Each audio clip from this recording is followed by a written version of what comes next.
Goat is called ewu. Ewu. Do you understand? Goat is in English. In Igbo is ewu. Ewu.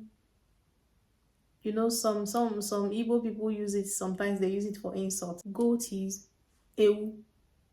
Number 4 is pig. Pig is called ezi. Pig is called ezi.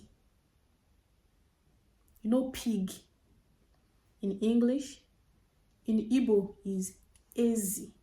Pig is called ezi. Pig is called ezi. You understand now? Very good. Number 5, sheep. Sheep is called